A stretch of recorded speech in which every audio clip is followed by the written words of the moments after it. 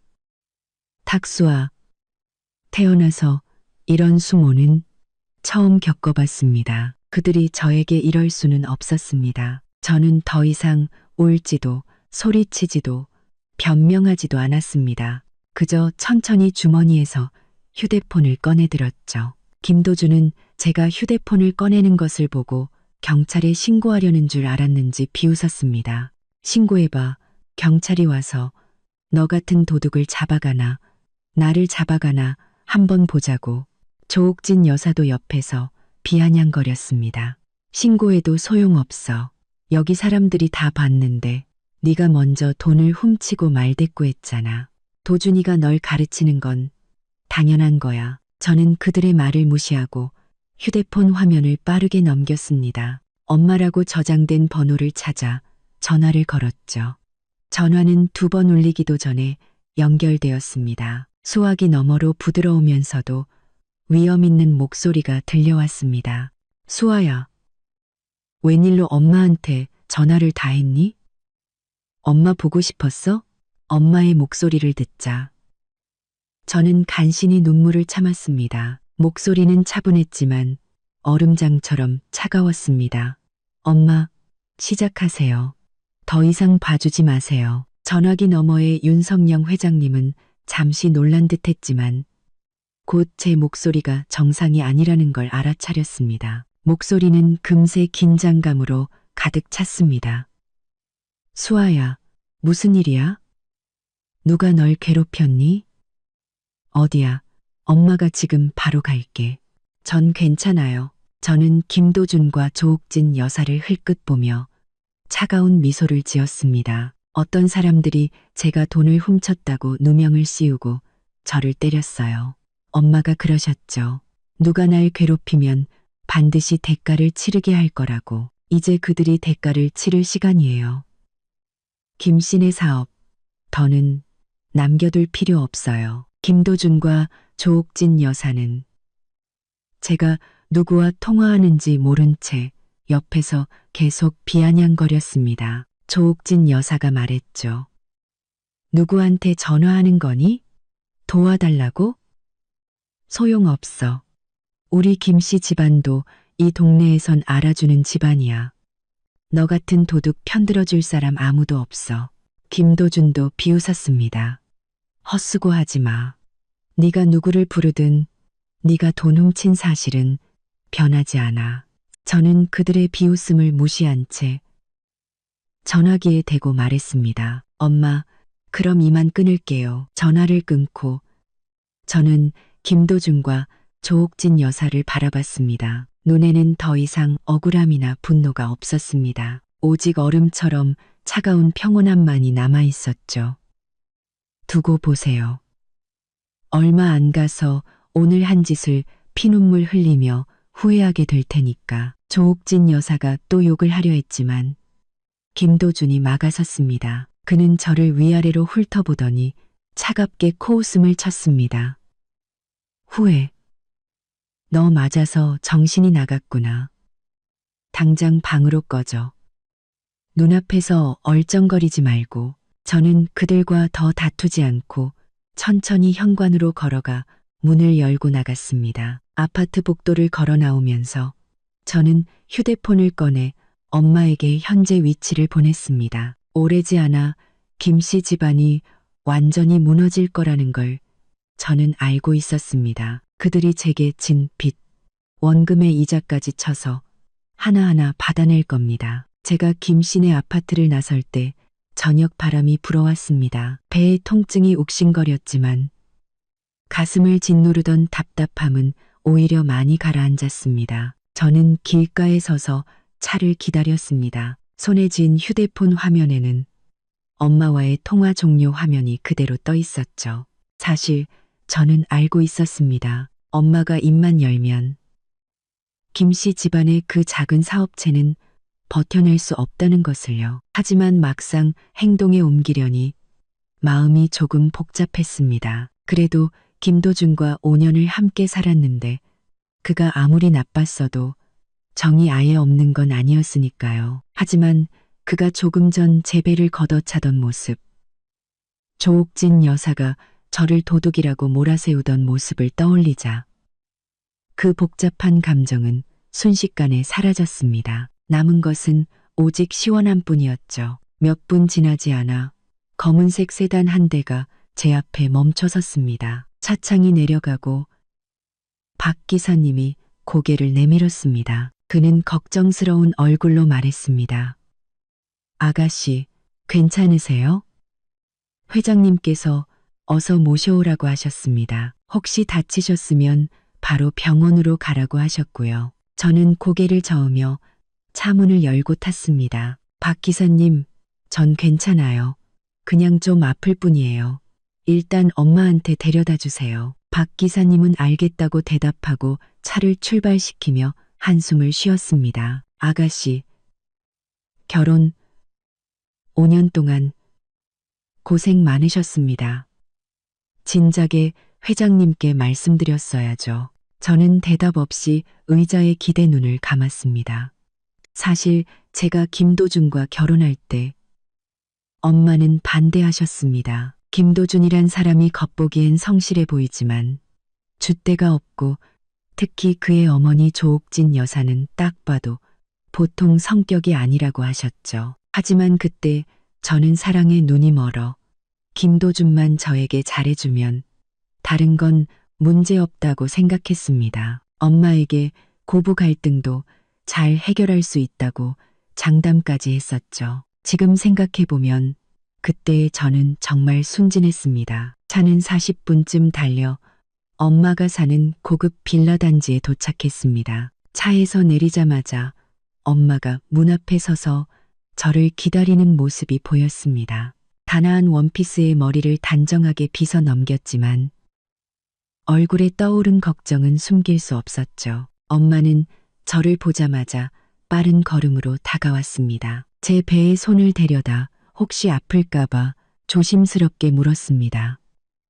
수아야, 배는 어떠니? 아직도 아파? 병원에는 가봤고 저는 엄마의 손을 잡으며 고개를 저었습니다. 엄마, 괜찮아. 그냥 타박상이야.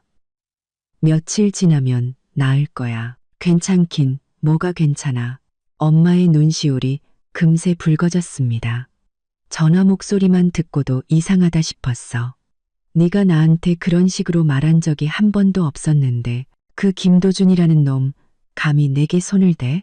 그리고 그 조옥진이라는 여자 감히 널 도둑으로 몰아? 김씨 집안 정말 간이 배 밖으로 나왔구나.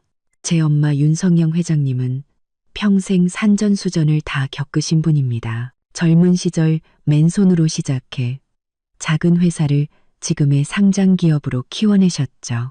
재계에서도 이름 있는 인물입니다. 누구도 감히 그분의 딸을 이렇게 대할 수는 없었습니다. 저는 이번에 김씨 집안이 정말 엄마의 영린을 건드렸다는 걸 알 수 있었습니다. 엄마는 저를 데리고 집으로 들어가 가사도우미에게 따뜻한 물을 가져오게 하고 가정의를 불러 제 상처를 살피게 했습니다. 의사 선생님은 단순한 연조직 타박상이라 큰 문제는 없다며 바르는 약을 처방해 주셨죠. 그제야 엄마는 조금 안심하는 듯 했습니다. 자리에 앉아 엄마가 제게 물었습니다.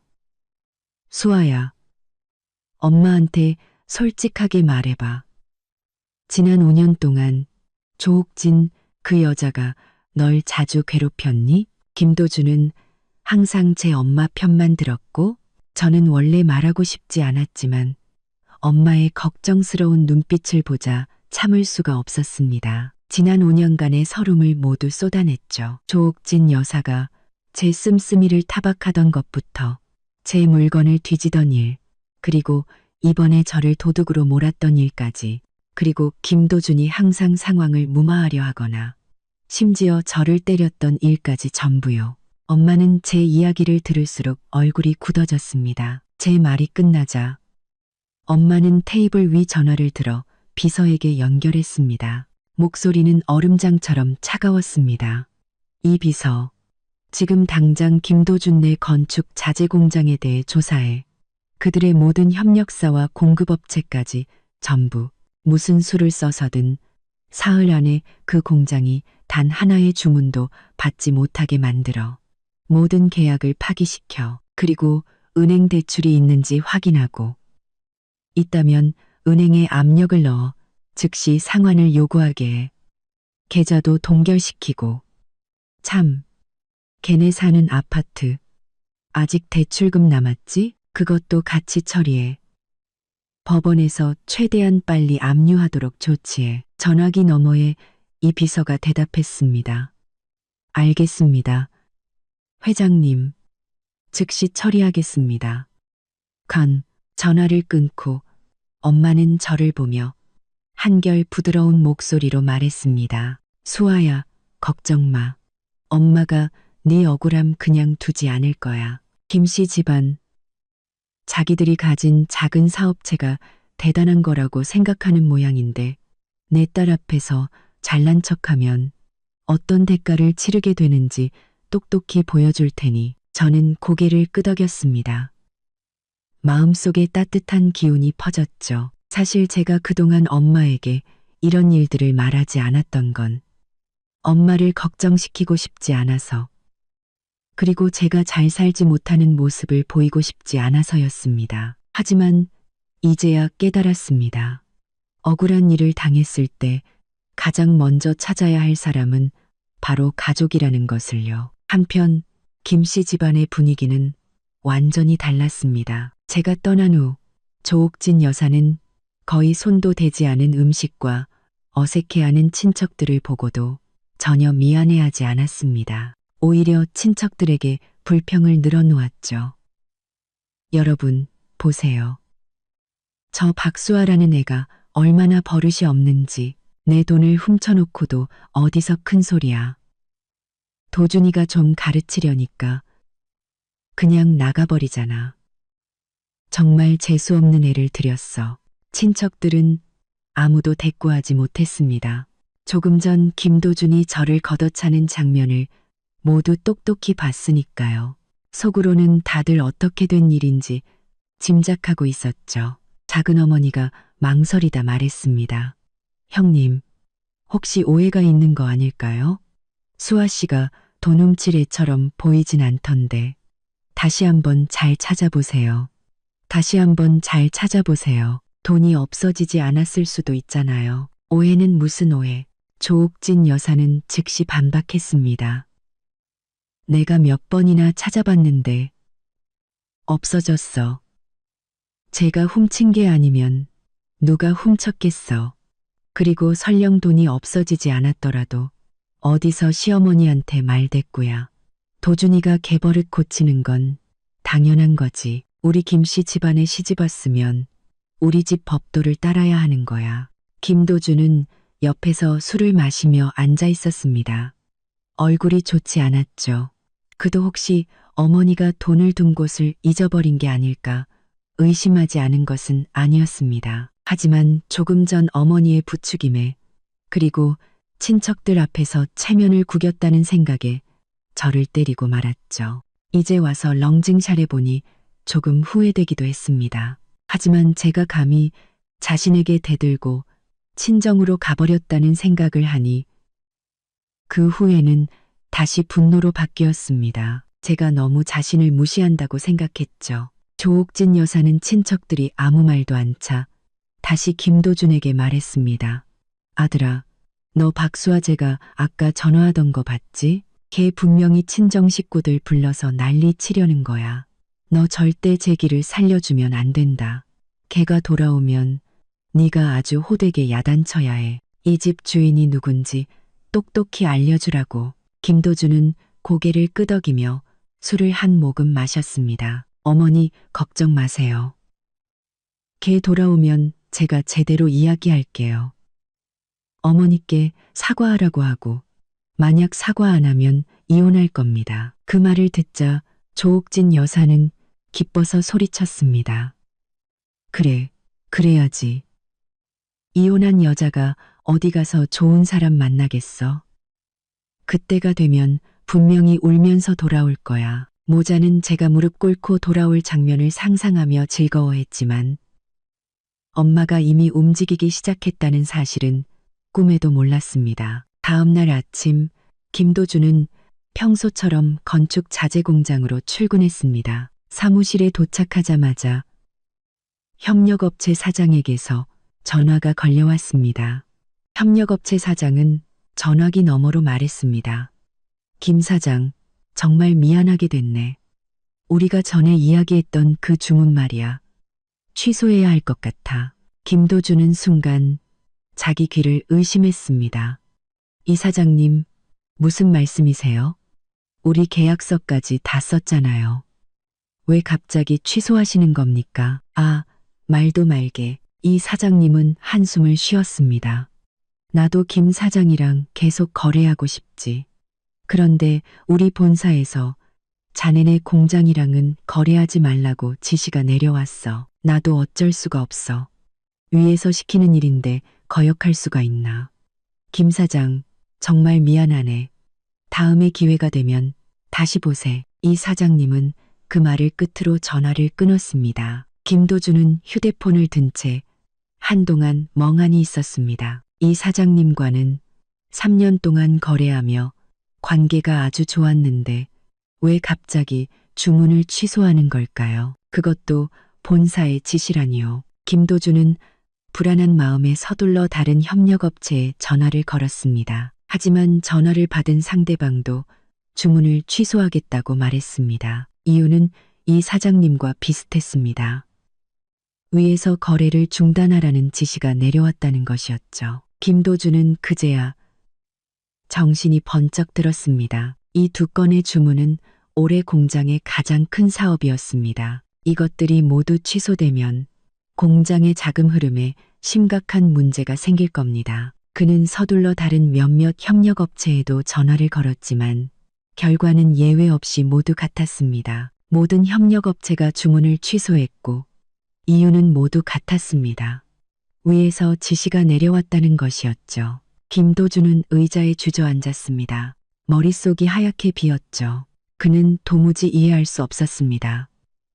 왜 하룻밤 사이에 모든 협력업체가 등을 돌리는지, 혹시 공장 제품에 문제가 생긴 걸까요? 하지만 그들의 제품은 항상 품질이 좋았고 심지어 품질상까지 받은 적이 있었습니다. 바로 그때 그의 비서가 허둥지둥 뛰어들어왔습니다. 사장님, 큰일 났습니다. 우리 공급업체들한테서도 전화가 왔는데 앞으로 우리랑 거래 안 한답니다. 그리 때 전에 주문했던 원자재도 배송 안 해준대요. 뭐라고? 김도준이 벌떡 일어섰습니다. 공급업체도 거래를 안 한다고? 왜? 이유는 말 안 해? 그냥 앞으로 거래 안 한다고만 하고 전에 우리가 성금으로 줬던 돈은 돌려주겠다고 했어요. 하지만 앞으로는 절대 우리랑 거래 안 할 거라고요. 비서가 고개를 숙이며 말했습니다. 김도준은 눈앞이 캄캄해져 비틀거렸습니다. 주문도 끊기고 공급업체도 끊겼습니다. 이것은 그들의 건축 자재 공장이 곧 생산을 중단해야 한다는 것을 의미했습니다. 그는 다시 휴대폰을 들어 협력업체와 공급업체에 전화를 걸어 이유를 물어보려 했지만 전화를 받지 않거나 바로 끊어버렸습니다. 그때 그는 갑자기 어제 제가 전화를 하던 모습과 두고 보세요. 얼마 안 가서 오늘 한 짓을 피눈물 흘리며 후회하게 될 테니까 라고 말했던 것을 떠올렸습니다. 설마 이 모든 게 제가 꾸민 일일까요? 하지만 김도준은 그럴 리 없다고 생각했습니다. 저는 평범한 직장인인데 어떻게 모든 협력업체와 공급업체가 등을 돌리게 할 만한 힘이 있겠습니까? 그는 아마 자신이 너무 예민하게 생각하는 것이라고, 업계에 무슨 일이 생겼거나 다른 경쟁업체가 방해하는 것이라고 생각했습니다. 그는 불안한 마음을 억누르며 비서에게 말했습니다. 일단 공장 직원들부터 안정시켜. 주문 문제는 우리가 해결 중이라고 걱정 말라고 전해. 그리고 다른 공급업체들을 좀 알아봐. 새로운 거래처를 찾을 수 있는지. 비서는 알겠다고 대답하고 서둘러 나갔습니다. 김도준은 의자에 앉아 머리를 쥐어뜯었습니다. 마음이 복잡하게 얽혀 있었죠. 그는 몰랐습니다. 이것이 단지 시작에 불과하다는 것을. 그는 더 끔찍한 일이 그들을 기다리고 있다는 것을요. 제가 엄마 집에 머문 이틀 동안 저는 책을 읽고 산책을 하며 평온한 나날을 보냈습니다. 엄마는 제게 김씨 집안에 대해 아무 말도 하지 않았지만 가끔 김씨네 쪽에서 반응이 오기 시작했어 라고 넌지시 말해주곤 했습니다. 저는 엄마가 일 처리를 확실하게 한다는 것을 알고 있었기에 엄마가 반응이 있다고 한 것은 김씨네 사업에 문제가 생기기 시작했다는 뜻임을 짐작할 수 있었죠. 사흘째 아침, 제가 정원에서 꽃에 물을 주고 있을 때 김도준이었습니다. 저는 잠시 망설이다 전화를 받았습니다. 전화기 너머 김도준의 목소리는 매우 다급했고 질책하는 듯한 말투였습니다. 박수아, 너 지금 집에 있는 거 아니지? 당장 돌아와. 우리 공장에 큰일 났어. 저는 차갑게 웃으며 일부러 모르는 척 했습니다. 무슨 큰일? 그게 나랑 무슨 상관인데? 나 지금 집안이야. 친정에 있어. 탱걸. 친정. 친정. 차갑게 웃으며 아직도 친정에 있다고? 김도준의 목소리가 더 다급해졌습니다. 박수아, 너 시치미 떼지 마. 내 엄마가 꾸민 짓이지. 우리 공장 협력업체들이 전부 주문을 취소했어. 공급업체도 거래를 끊었고. 네가 엄마 시켜서 이런 거지? 저는 조금 놀랐습니다. 김도준이 제 엄마의 소행이라고 짐작할 줄은 몰랐거든요. 하지만 굳이 부인할 생각은 없었습니다. 어차피 조만간 알게 될 테니까요. 저는 차분하게 말했습니다. 그렇다면 어쩔 건데? 당신은 잊었나 본데. 누가 날 도둑으로 몰고 누가 날 때렸는지 생각해봐. 이제 와서 당신 내 집에 문제가 생기니까 내가 생각나. 진작에 잘하지 그랬어. 수아야. 김도준이 전화기 너머로 소리쳤습니다. 내가 잘못했어. 우리 엄마도 잘못했고. 우리가 널 모함해서는 안 됐고. 널 때려서도 안 됐어. 제발 내 엄마한테 그만하라고 말해줘. 공장이 망하면 우리 집은 끝장이야. 당장 돌아와서 이야기 좀 하자. 내가 사과할게. 우리 엄마도 사과할 거야. 알았지? 저는 김도준의 애원을 들으며 마음이 조금도 흔들리지 않았습니다. 저를 때릴 때는 이런 날이 올 줄 몰랐을까요? 조옥진 여사가 저를 도둑으로 몰 때는 이런 날이 올 줄 몰랐을까요? 이제 와서 무섭다고? 너무 늦었어. 저는 전화기에 대고 말했습니다. 김도준, 사과로 모든 게 해결되면 경찰은 왜 있겠어? 당신네 집안이 이렇게 된 건 모두 자업자득이야. 스스로 뿌린 씨앗을 거두는 거라고. 우리 엄마한테 그만두라고? 어림도 없는 소리. 두고 봐. 당신네 사업은 머지않아 완전히 망하게 될 테니까. 저는 그 말을 끝으로 전화를 끊고 휴대폰을 무음으로 바꿨습니다. 김도준이 계속 전화를 걸어올 것을 알았지만 더 이상 그와 말 섞고 싶지 않았습니다. 저는 정원에 활짝 핀 꽃들을 보며 마음이 한결 가벼워지는 것을 느꼈습니다. 5년간 억눌려 왔던 서름을 드디어 풀 수 있게 된 것입니다. 김도준의 전화를 끊고 저는 휴대폰을 주머니에 넣고 정원의 장미에 계속 물을 주었습니다. 햇살이 꽃잎에 비쳐 반짝이는 모습이 마음을 환하게 해주었죠. 하지만 저는 알고 있었습니다. 지금 이 순간 김 씨 집안은 한 줌의 햇살도 보지 못하고 있을 거라는 것을요. 엄마는 그들이 제가 겪었던 서름을 고스란히 맛보게 할 거라고 하셨습니다. 주문 취소, 공급 중단은 그저 시작에 불과했죠. 아니나 다를까 그날 오후 박 기사님을 통해 김 씨네 공장 소식을 들을 수 있었습니다. 박 기사님의 먼 친척 조카가 김도준의 공장에서 창고 관리자로 일하고 있었거든요. 점심시간에 박 기사님에게 공장이 지금 아수라장이라고 하소연했다는 겁니다. 저는 꽃밭 흙을 고르며 박 기사님의 이야기를 들었습니다.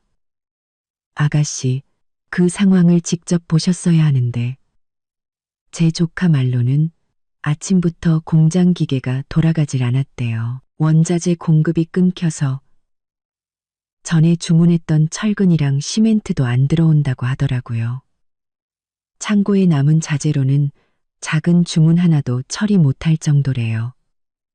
창고에 남은 자재로는 작은 주문 하나도 처리 못할 정도래요. 직원들이 전부 김도준한테 몰려가서 언제부터 일할 수 있냐고 따졌대요.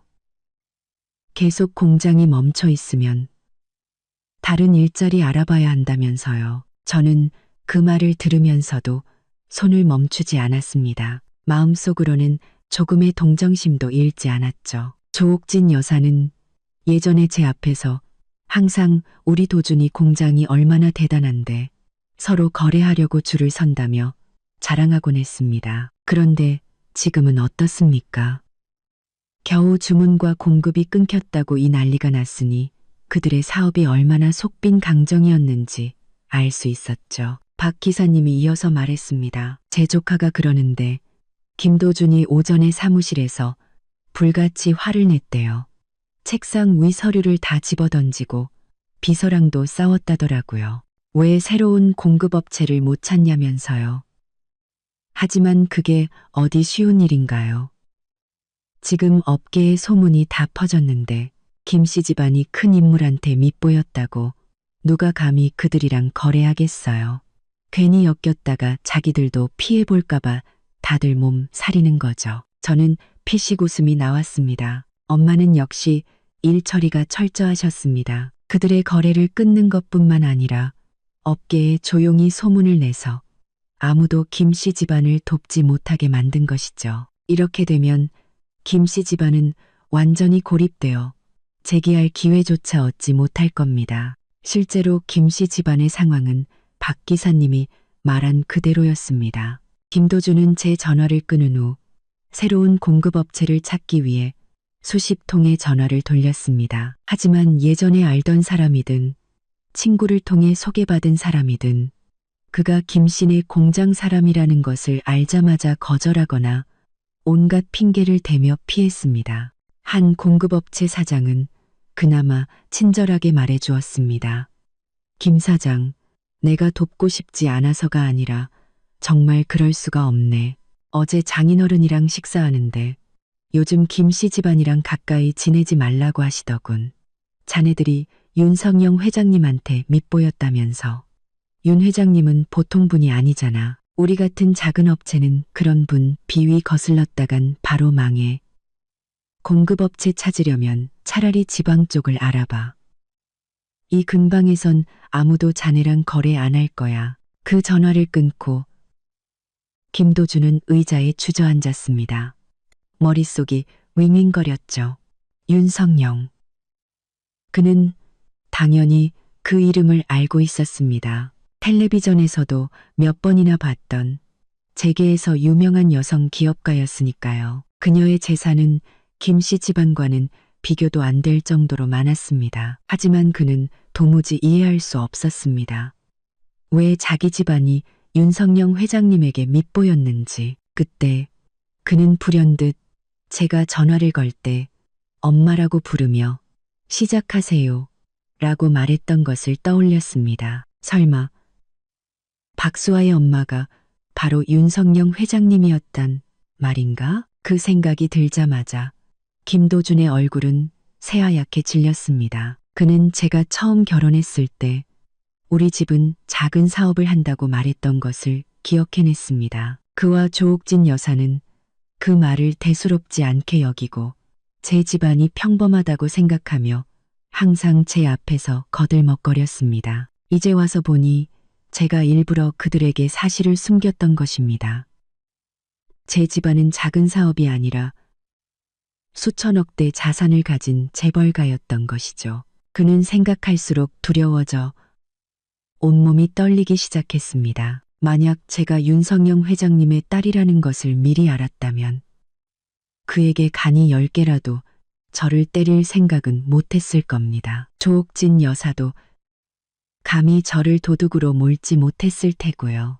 윤석영 회장님이 김씨 집안을 무너뜨리는 것은 그야말로 손가락 하나 까딱하는 일에 불과했습니다. 바로 그때 사무실 문이 열리고 조옥진 여사가 허둥지둥 뛰어들어왔습니다. 손에는 텅 빈 통장이 들려 있었죠. 아들아, 큰일 났다. 우리 은행에 넣어둔 돈을 찾을 수가 없어. 은행에서 우리 계좌가 동결됐대. 김도준이 벌떡 일어섰습니다. 눈이 동그래졌죠. 뭐라고요? 계좌가 동결됐다고요? 왜요? 내가 어떻게 알아? 조옥진 여사는 안절부절 못하며 발을 동동 굴렀습니다.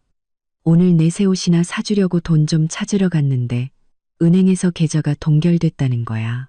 동결 풀려면 대출금부터 갚으라는데.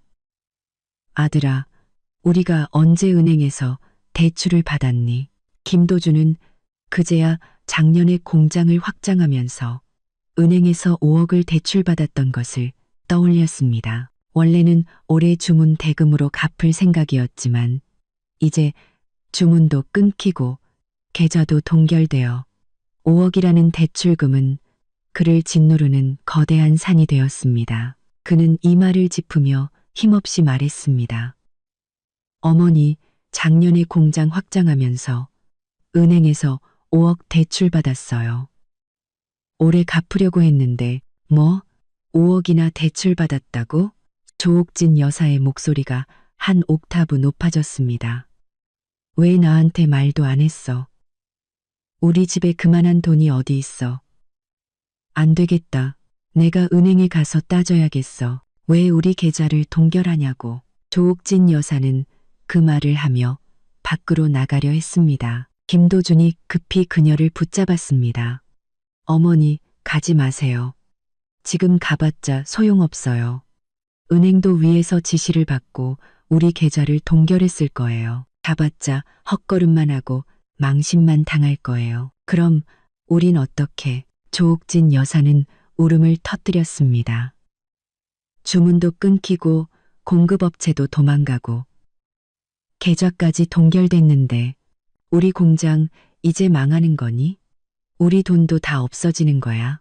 김도준은 울고 있는 조옥진 여사를 보며 화가 나고 답답했습니다. 만약 조옥진 여사가 박수아를 도둑으로 몰지 않았다면, 만약 자신이 박수아를 때리지 않았다면 그들 집안이 이 지경까지 되지는 않았을 겁니다. 하지만 이제 와서 후회해도 소용없었습니다. 그는 어떻게든 상황을 수습해야 했습니다. 그는 심호흡을 하고 조옥진 여사에게 말했습니다.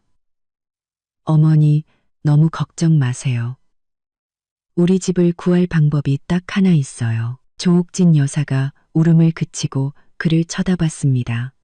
무슨 방법?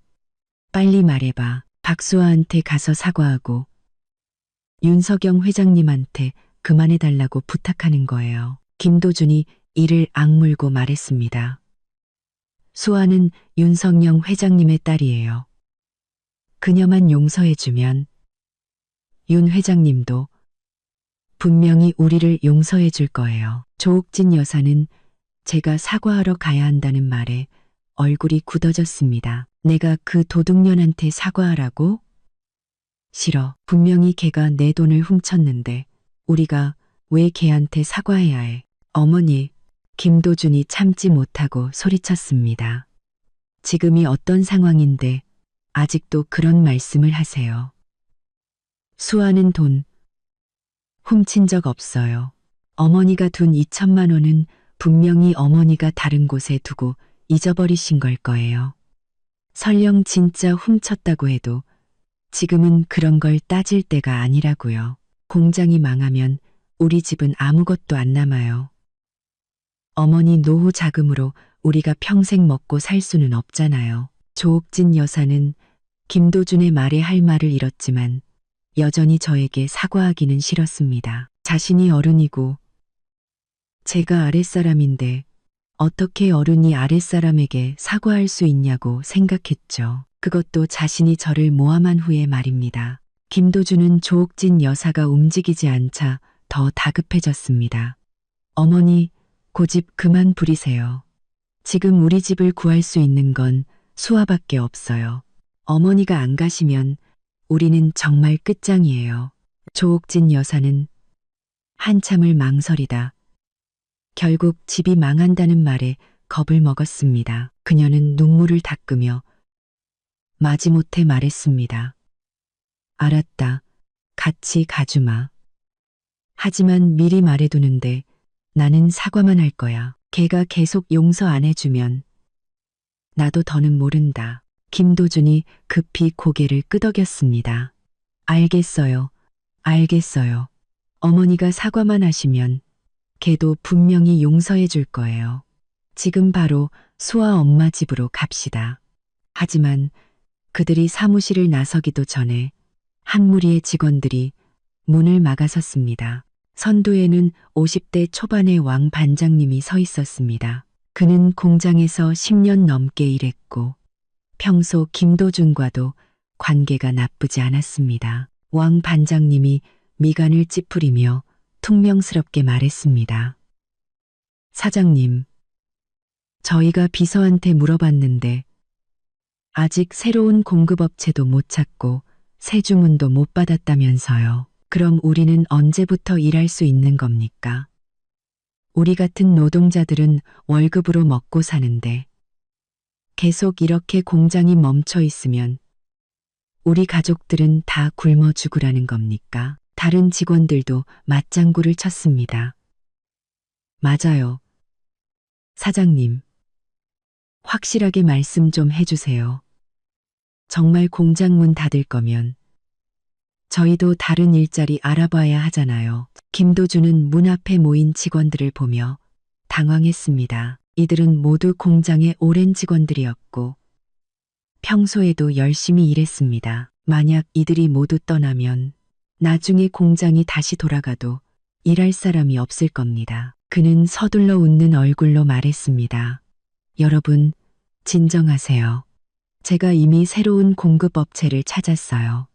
세부 사항만 조율하면 며칠 안에 자재가 들어올 겁니다. 주문도 협상 중이니 곧 좋은 소식이 있을 거예요. 다들 조금만 더 기다려주세요. 혹시 며칠 동안 일 못하게 되면 제가 기본급은 다 챙겨줄 테니 생활에 지장 없게 해드릴게요. 왕 반장님은 그의 말을 믿지 않았습니다. 사장님, 그런 쓸데없는 소리 하지 마세요. 저희 다 들었습니다. 사장님 계좌가 동결됐고 아무도 사장님이랑 거래 안 하려고 한다면서요. 우리 속이지 마세요. 김도준의 얼굴이 굳어졌습니다. 계좌 동결 사실까지 직원들이 알게 될 줄은 몰랐습니다. 그가 다시 해명하려 했지만 직원들은 들으려 하지 않고 모두 사직하겠다고 말했습니다. 일도 못하는데 우리 그냥 그만둘래요. 맞아요. 여기서 시간 낭비할 수 없지. 나 내일 당장 다른 공장 알아볼 거야.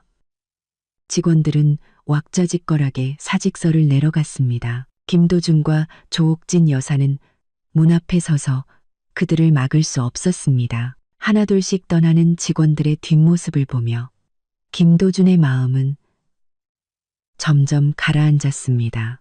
조옥진 여사가 김도준의 팔을 붙잡고 떨리는 목소리로 말했습니다. 아들아, 어떡하니? 직원들이 다 떠났어. 우리 공장 정말 망하는 거야? 김도준은 아무 말도 하지 않고 그저 멍하니 서 있었습니다.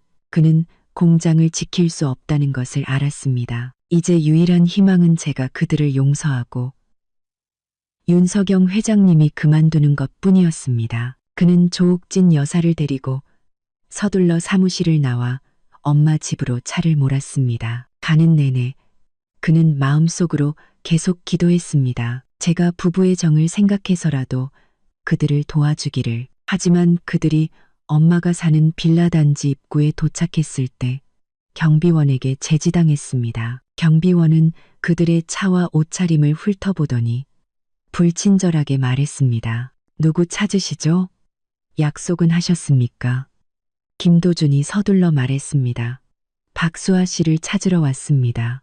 수아 씨가 여기 살고 저희는 가족입니다. 경비원이 미간을 찌푸리며 인터폰으로 확인하더니 그들에게 말했습니다. 죄송하지만 안에 계신 분이 두 분을 모른다고 하십니다. 들어오실 수 없습니다. 어서 돌아가세요. 여기서 소란 피우지 마시고요. 뭐? 우리를 모른다고? 조옥진 여사가 버럭 소리쳤습니다. 우리가 수아 시어머니랑 남편인데 어떻게 우리를 모를 수가 있어. 다시 한번 확인해봐. 김도준이랑 조옥진이 왔다고 전해 경비원이 짜증스럽게 말했습니다.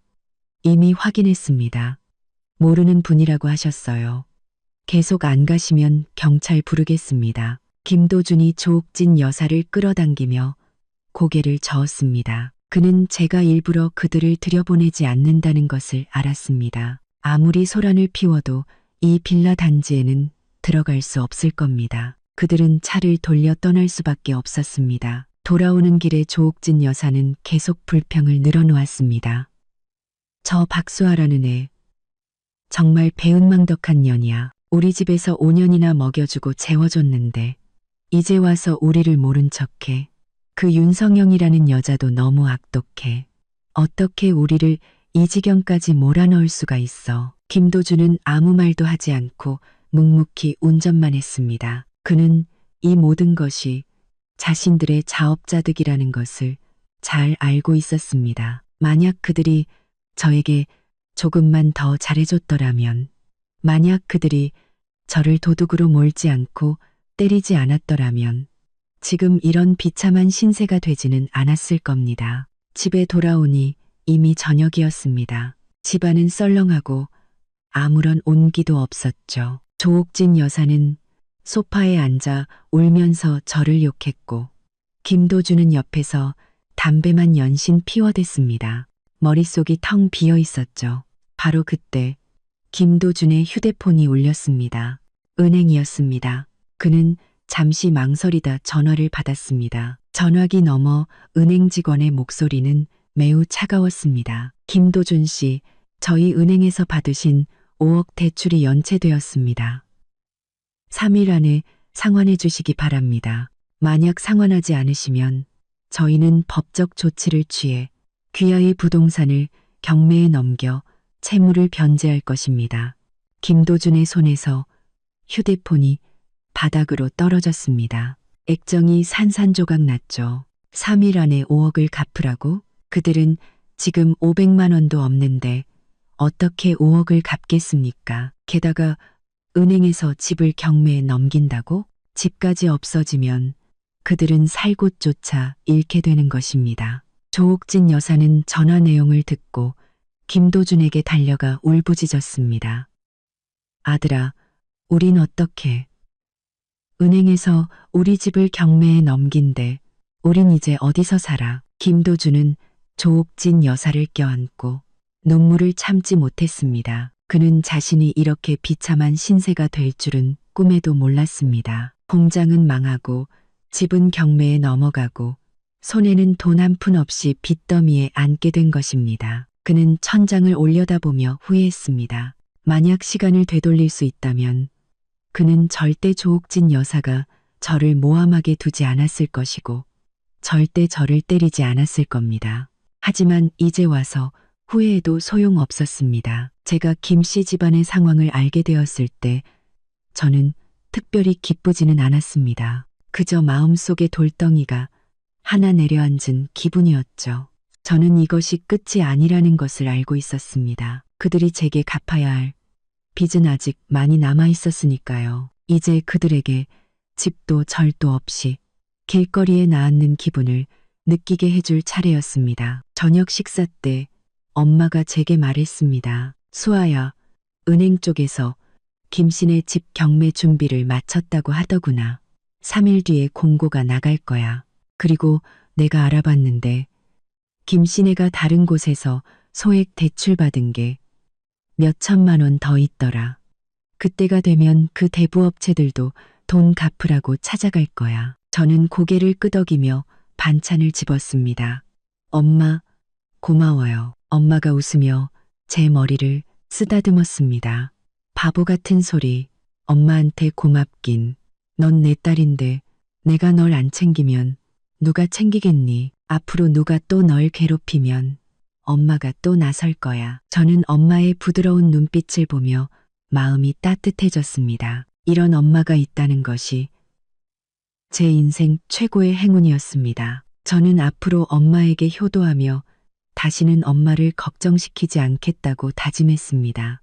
3일은 금방 지나갔습니다. 김씨네 집에는 예상대로 은행에 압류 공고가 붙었습니다. 일주일 뒤에 경매에 들어간다는 내용이었죠. 이 소식은 김씨 집안과 친척들 사이에 폭탄처럼 퍼졌습니다. 많은 친척들이 전화를 걸어 상황을 물었고 조옥진 여사는 처음에는 숨기려 했지만 결국 울면서 집안 사정을 털어놓았습니다. 하지만 친척들은 대충 위로 몇 마디를 건네거나 핑계를 대고 전화를 끊을 뿐 아무도 그들을 도우려 하지 않았습니다. 평소 조옥진 여사와 가깝게 지내던 먼 친척 언니는 전화로 이렇게 말했습니다. 옥진아, 내가 돕고 싶지 않아서가 아니라 너희 집이 밉보인 사람이 너무 대단해서 그래. 나까지 엮였다간 큰일 나. 다른 방법을 찾아봐. 나 지금 바빠서 이만 끊을게. 전화를 끊고 조옥진 여사는 소파에 앉아 더 서럽게 울었습니다. 그녀는 이제야 깨달았습니다. 예전에 자신과 형님, 동생하던 친척들이 모두 그들 집안의 재산을 보고 잘해줬다는 것을요. 이제 그들 집안이 망하자 아무도 진심으로 그들을 돕지 않았습니다. 김도준은 옆에 앉아 아무 말도 하지 않았습니다. 그는 그들 집안이 완전히 끝났고 다시 일어설 기회가 없다는 것을 알고 있었습니다. 김씨네 집에 압류 공고가 붙은 다음 날, 저는 엄마와 함께 꽃꽂이를 배우고 있었습니다. 박 기사님이 휴대폰을 들고 급히 다가와 복잡한 표정으로 말했습니다. 아가씨, 이것 좀 보세요. 김 씨네 공장 앞에서 난리가 났습니다. 직원들이 밀린 월급 달라고 시위하고 있어요. 저는 꽃을 내려놓고 박 기사님의 휴대폰을 받아들었습니다. 화면에는 지역 커뮤니티 게시판에 글이 떠 있었습니다. 현장 사진 몇 장과 함께였죠. 작업복을 입은 직원들이 내 피땀 어린 돈을 돌려달라. 김도준은 돈 갚아라. 라고 쓴 피켓을 들고 있었습니다. 공장 정문은 밀려서 찌그러져 있었고 김도준과 조옥진 여사는 그들 사이에 갇혀 얼굴이 새하얗게 질려 있었습니다. 매우 초라해 보였죠. 게시글 아래에는 많은 댓글이 달려 있었습니다. 저 공장 망한다는 소문 돌더니 월급 떼먹는 건 너무하네.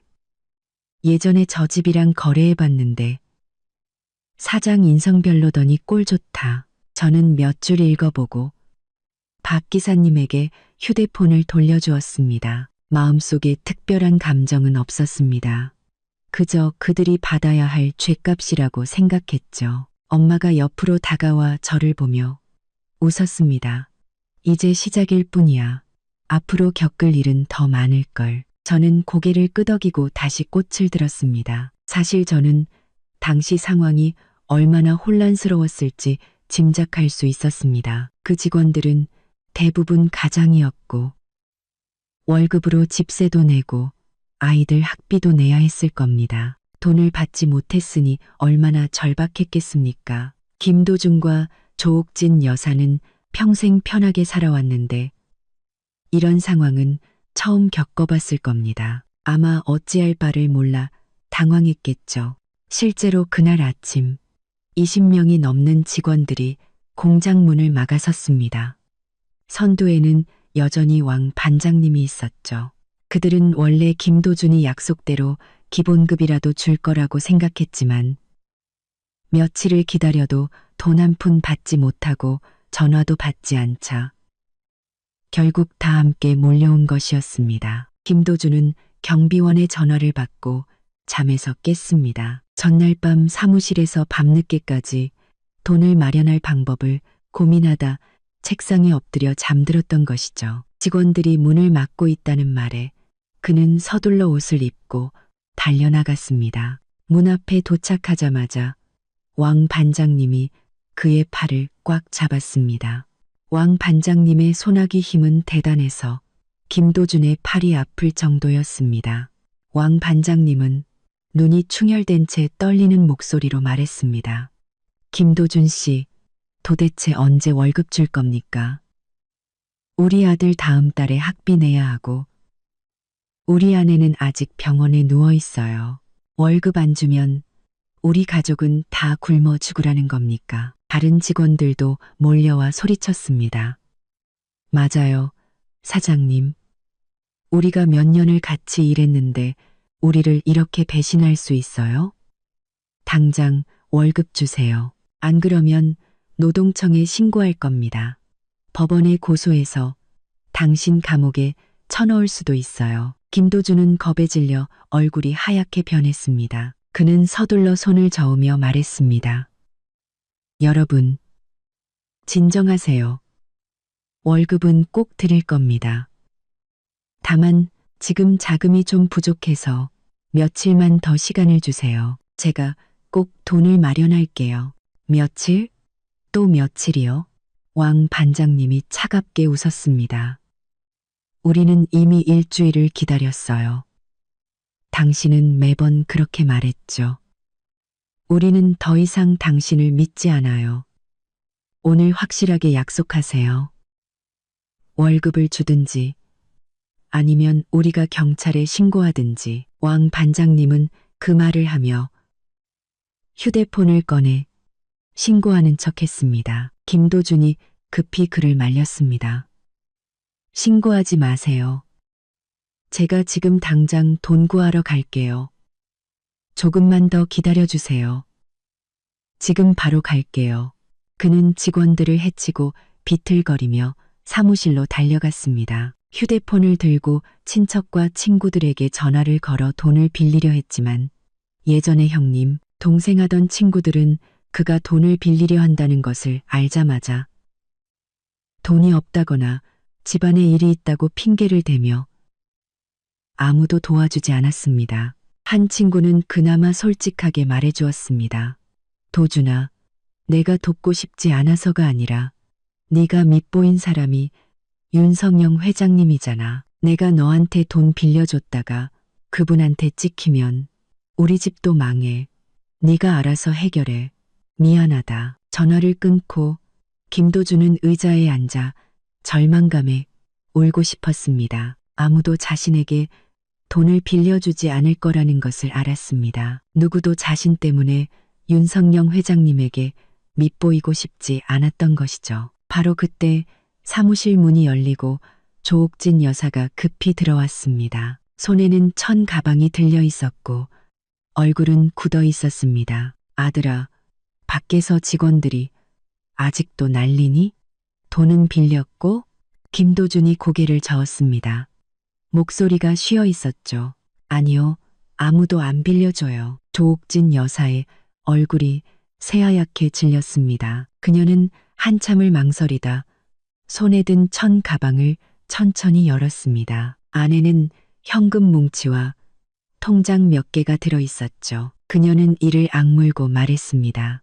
아들아, 이건 내가 숨겨둔 노후 자금이다. 현금으로 8,600만 원, 그리고 이 통장에 3천만 원 넘게 있어. 다 합해서 1억 2천만 원 정도 될 거야. 일단 이 돈으로 직원들 월급부터 일부 줘. 더 이상 소란 피우지 않게. 김도준은 가방 속 돈과 통장을 보며 눈시울이 붉어졌습니다. 그는 이 돈이 조옥진 여사가 평생 아끼고 모은 돈이라는 것을 알고 있었습니다. 평소 새 옷 한 벌 사입지 않던 어머니가 이제 그 돈을 자신을 위해 내놓은 것입니다. 그는 목이 메어 말했습니다.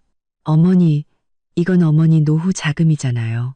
제가 어떻게 이 돈을 써요? 지금이 어떤 상황인데 그런 소리를 해. 조옥진 여사는 돈과 통장을 그의 손에 쥐어주었습니다. 어서 이 돈으로 직원들 월급 줘.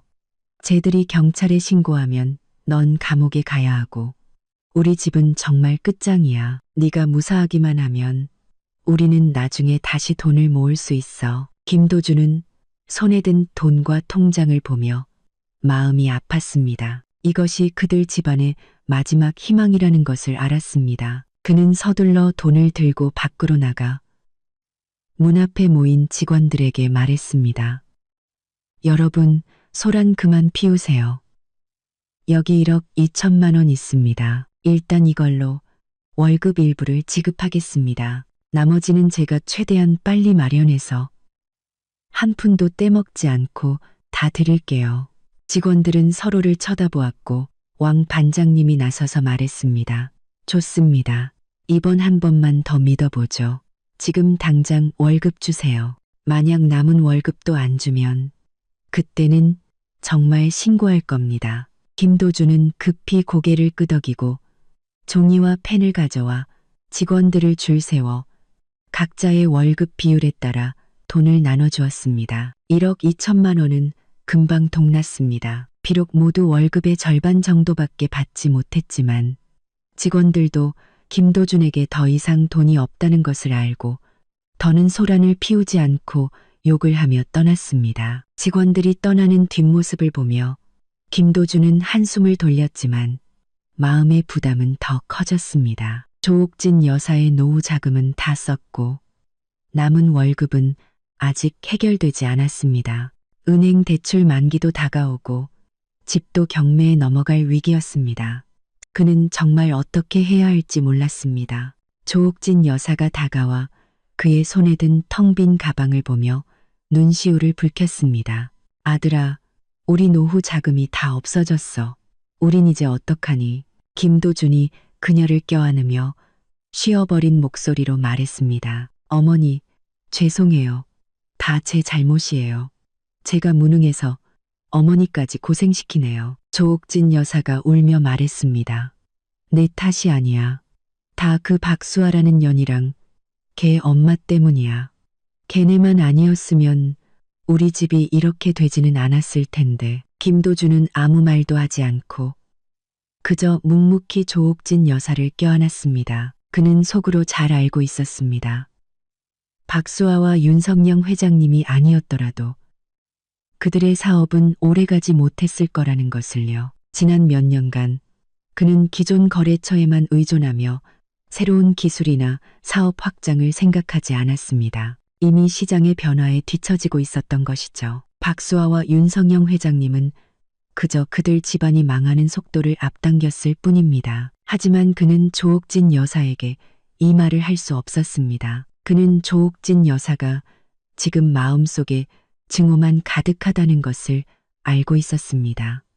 저와 엄마에 대한 증오. 그 후 며칠 동안 김도준은 매일 돈을 빌리러 다녔지만 아무런 소득도 없었습니다. 친척과 친구들은 그를 피했고 예전의 사업 파트너들은 만나주지도 않았습니다. 그는 심지어 예전 공급업체에 찾아가 자재를 먼저 달라고 애원했지만 아무도 그를 상대해주지 않았습니다. 공장은 완전히 멈췄고 기계에는 먼지가 쌓여갔습니다. 창고에는 물건이 산더미처럼 쌓여 있었지만 아무도 사러 오지 않았죠. 김도준은 매일 공장에서 텅 빈 작업장을 보며 절망감에 빠졌습니다. 조옥진 여사는 매일 집에서 울거나 소파에 앉아 저와 엄마를 욕했습니다. 가끔은 폐지를 주워 팔기도 했습니다. 예전에는 상상도 못할 일이었지만 생계를 위해 체면을 버려야 했습니다. 한 번은 조옥진 여사가 폐지를 줍다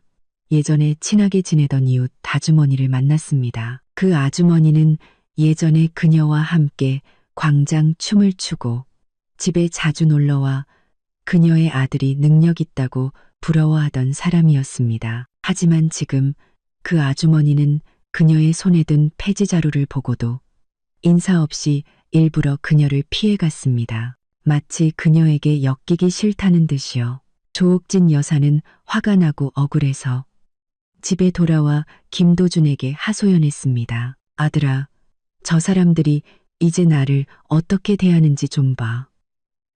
예전에는 친자매처럼 지내더니 이제 내가 폐지 줍는다고 피해가잖아.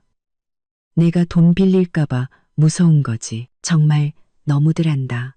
김도준은 초췌해진 조옥진 여사를 보며 마음이 아팠습니다. 그는 이것이 현실이라는 것을 알고 있었습니다. 사람이 가난해지면 친척과 친구들도 무시하는 법이죠. 저는 그 며칠 동안 한가하지 않았습니다. 엄마가 좋은 가게 자리를 몇 군데 알아봐 주셔서 작은 꽃집을 열기로 했습니다. 저는 몇 군데를 둘러보고 엄마 집에서 멀지 않은 곳을 선택했습니다. 위치도 좋고 주변에 아파트 단지가 많아 유동인구도 많았죠. 엄마는 인테리어 회사도 알아봐 주셨고 디자이너가 이미 디자인 시안을 보내주었습니다. 따뜻하고 우아한 분위기가 마음에 쏙 들었죠. 디자인 시안을 보며 저는 기대감에 부풀었습니다. 드디어 김 씨 집안의 그림자에서 벗어나 새로운 삶을 시작할 수 있게 된 것입니다. 그날 오후 제가 디자이너와 인테리어 세부 사항을 논의하고 있을 때 휴대폰이 울렸습니다. 모르는 번호였습니다. 저는 잠시 망설이다 전화를 받았습니다. 전화기 너머로 익숙하면서도 낯선 목소리가 들려왔습니다. 김도준이었습니다. 그의 목소리는 매우 쉬어 있었고 애원하는 듯 했습니다. 수아야, 내가 잘못했어. 정말 잘못했어. 우리 엄마도 잘못했다고 하고 널 도둑으로 몰아서는 안 됐어. 내가 널 때려서도 안 됐고 제발 내 엄마한테 그만하라고 말해줘. 우리 집은 이제 거의 망했어. 우리 엄마 노후 자금도 다 없어졌고 이대로 가다간 우리 정말 못 살아. 저는 차갑게 웃으며 침착하게 말했습니다. 김도준, 당신들이 날 도둑으로 몰고 때릴 때는 이런 날이 올 줄 몰랐어? 이제 와서 잘못했다고? 너무 늦었어. 난 우리 엄마한테 그만하라고 말 안 할 거야. 당신네 집안이 이렇게 된 건 모두 자업자득이니까. 수아야, 제발 이번 한 번만 기회를 줘. 김도준이 전화기 너머로 울기 시작했습니다. 우리 그래도 부부였잖아. 어떻게 그렇게 매정하게 굴 수 있어? 내 엄마한테 그만하라고만 해주면 내가 뭐든지 할게. 너한테 무릎 꿇고 사과하고 이혼하고 재산 포기 각서도 쓸게. 제발. 저는 마음이 조금도 흔들리지 않았습니다. 오히려 우스웠죠. 지금은 뭐든지 하겠다고 하지만 저를 때릴 때는 왜 이런 생각을 못했을까요? 저는 담담하게 말했습니다. 김도준, 우리 사이에 부부의 정 같은 건 이미 없어. 네가 나한테 무릎 꿇고 사과하고 재산을 포기해도 네가 나에게 준 상처는 사라지지 않아. 헛수고하지 마. 차라리 은행 대출이랑 직원들 월급이나 어떻게 해결할지 고민해봐. 저는 그 말을 끝으로 전화를 끊고 그 번호를 차단했습니다. 더 이상 그와 엮이고 싶지 않았습니다. 그의 생사는 저와 아무런 관련이 없었습니다. 전화를 끊자 디자이너가 저를 보며 미안한 듯 말했습니다. 박 사장님, 죄송합니다. 방해됐네요.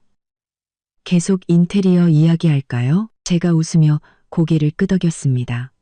네, 계속하죠. 디자이너의 손에 들린 디자인 시안을 보며 제 마음은 희망으로 가득 찼습니다. 저의 새로운 삶이 곧 시작될 것이고 김 씨 집안의 삶은 점점 더 비참해질 것입니다. 그들이 제게 진 빚, 저는 하나하나 받아낼 것입니다. 그들이 자신들의 행동에 대해 응당한 대가를 치르게 할 것입니다. 김 씨 집안에서는 김도준이 전화를 끊고 완전히 절망했습니다. 그는 제가 정말로 자신을 용서하지 않을 것이고 윤성영 회장님도 그만두지 않을 것이라는 것을 알았습니다. 그들 집안은 정말 끝장이었습니다. 조옥진 여사는 그의 넉나간 모습을 보고 불안해졌습니다. 아들아, 수아가 뭐라고 하니?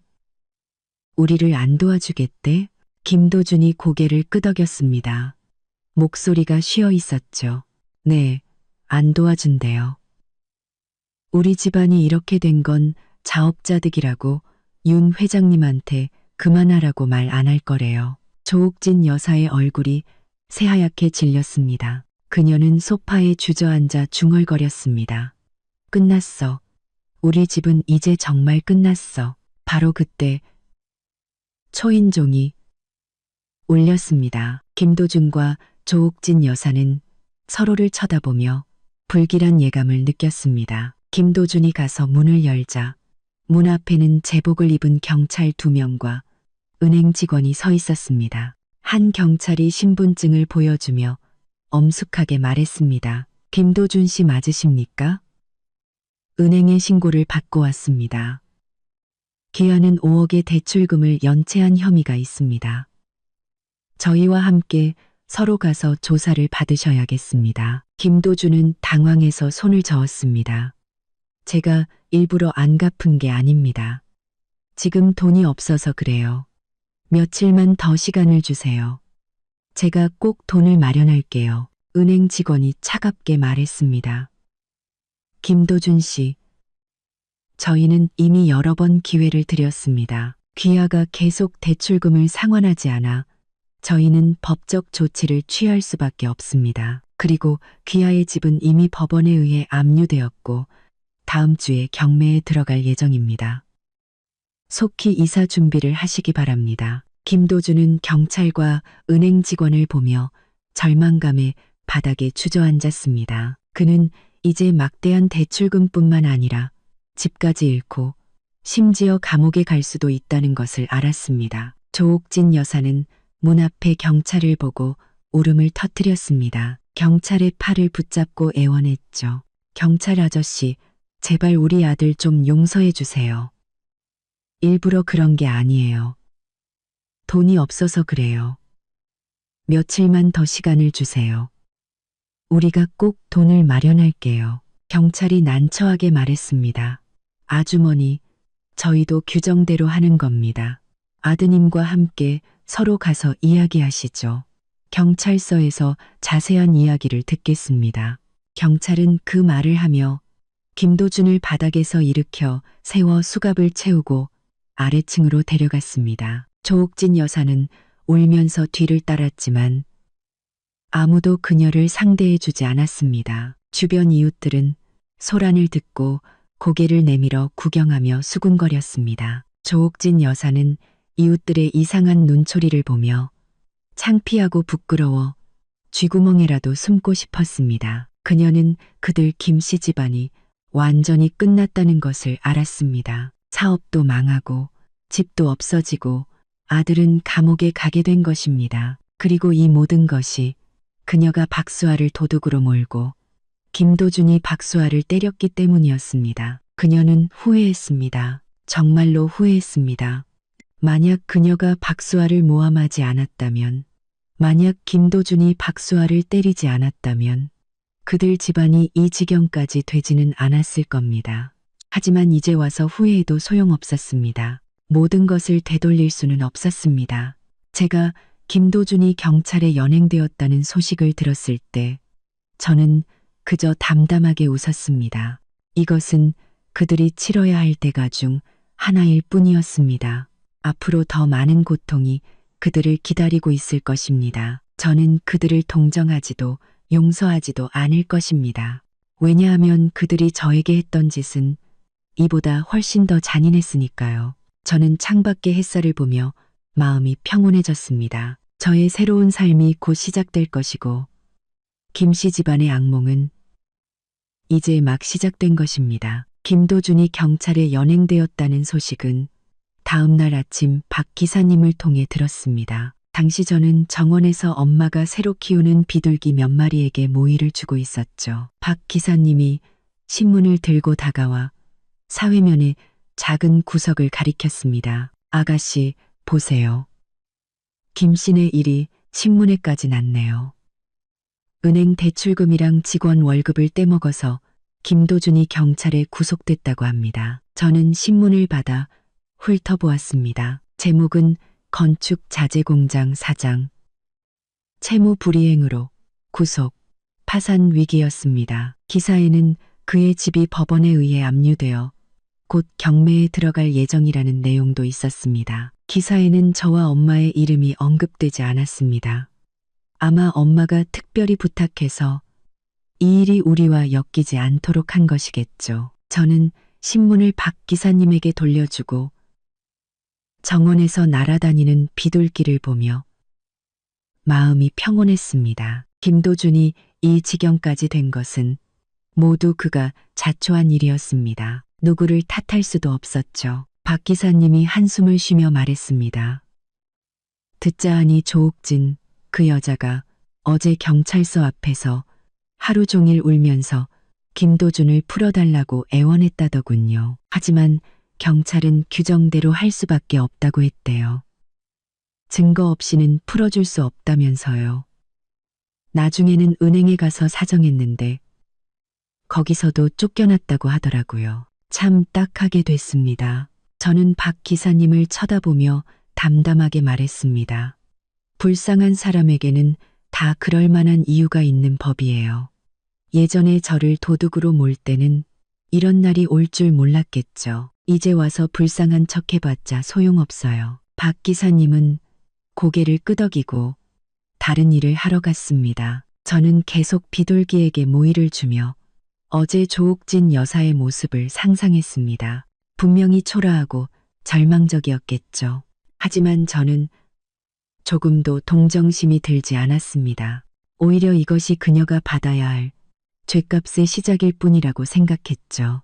실제로 김도준이 구속된 후 조옥진 여사는 혼자 집에 남아 매일 우는 것 외에는 아무것도 할 수 없었습니다. 그녀는 경찰서에 가서 김도준을 만나려 했지만 경찰은 변호사만 용의자를 만날 수 있다고 했습니다. 그녀는 김도준의 얼굴조차 볼 수 없었죠. 친척과 친구들에게 도움을 청했지만 모두 그녀를 피하거나 방법이 없다고 말했습니다. 아무도 그녀의 일에 관여하고 싶어 하지 않았죠. 더 절망적인 것은 곧 법원에서 사람들이 찾아와 경매 통지서를 건네며 일주일 안에 집을 비우라고 한 것이었습니다. 법원 직원의 말투는 매우 엄격했습니다. 조옥진 씨, 이 집은 이미 압류되었습니다. 다음 주에 경매에 들어갈 예정이니 속히 짐을 싸서 이사 준비를 하십시오. 만약 그때까지 이사하지 않으시면 저희가 강제로 집을 비울 수밖에 없습니다. 조옥진 여사는 경매 통지서를 들고 손을 떨었습니다. 눈물이 왈칵 쏟아졌죠. 아저씨, 제발 며칠만 더 시간을 주세요. 제 아들은 지금 구치소에 있고 저 혼자서는 갈 곳이 없어요. 제발. 법원 직원이 한숨을 쉬었습니다. 조옥진 씨, 저희도 규정대로 하는 겁니다. 이 집은 은행이 김도준 씨의 대출금을 변제하기 위해 경매에 넘긴 것입니다. 저희도 어쩔 수 없어요. 어서 이사할 곳을 알아보세요.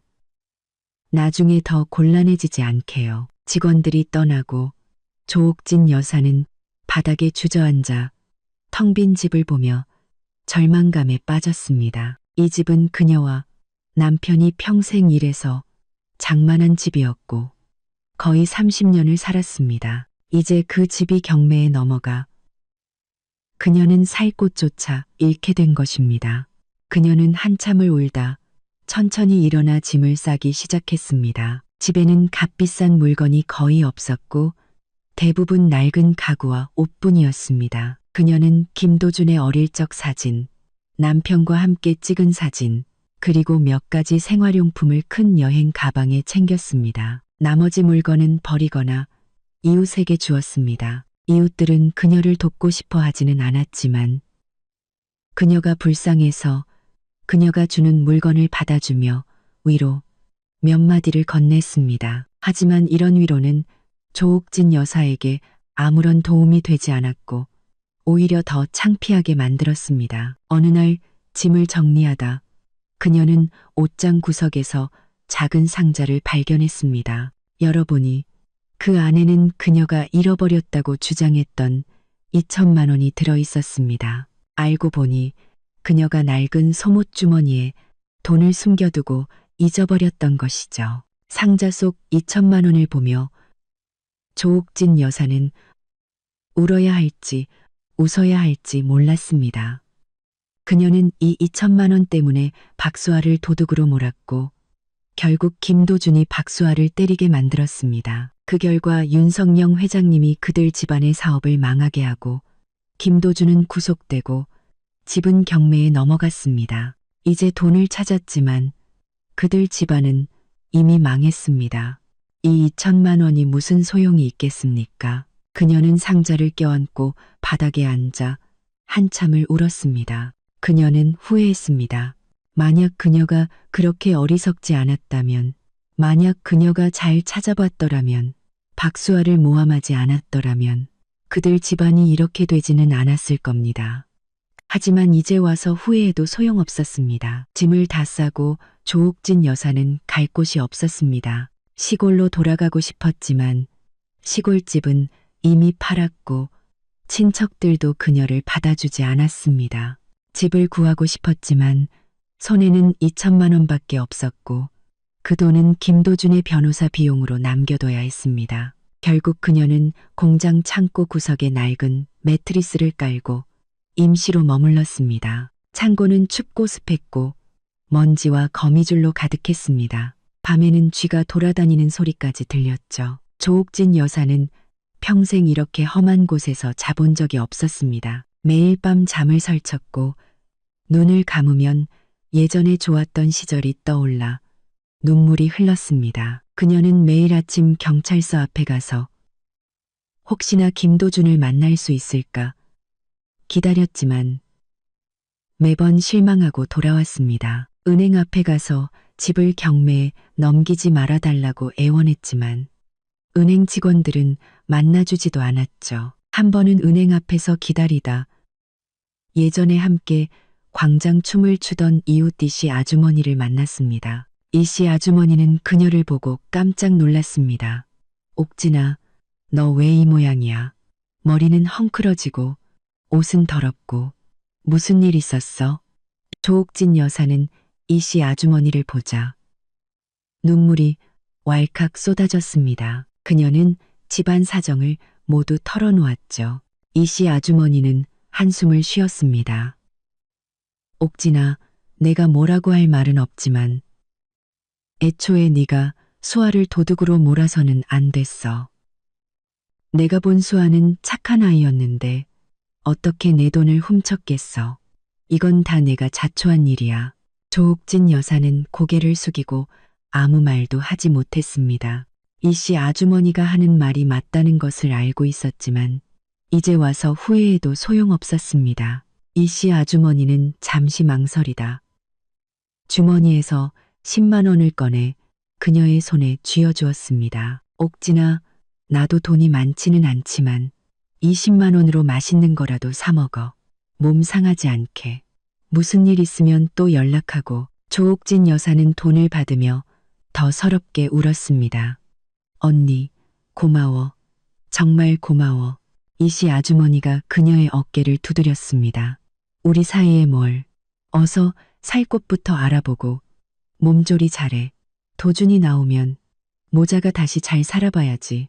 이씨 아주머니가 떠나고 조옥진 여사는 손에 든 10만 원을 보며 마음이 따뜻하면서도 아팠습니다. 가장 힘들 때 예전에 별로 친하지 않았던 이씨 아주머니가 그녀를 도와준 것입니다. 그리고 평소 형님, 동생하던 친척과 친구들은 아무도 그녀를 상대해주지 않았습니다. 그녀는 그 돈으로 근처 슈퍼마켓에서 빵과 우유, 그리고 몇 가지 생필품을 샀습니다. 그리고 창고로 돌아와 춥고 습한 환경을 보며 마음속으로 다짐했습니다. 반드시 김도준을 구해내겠다고.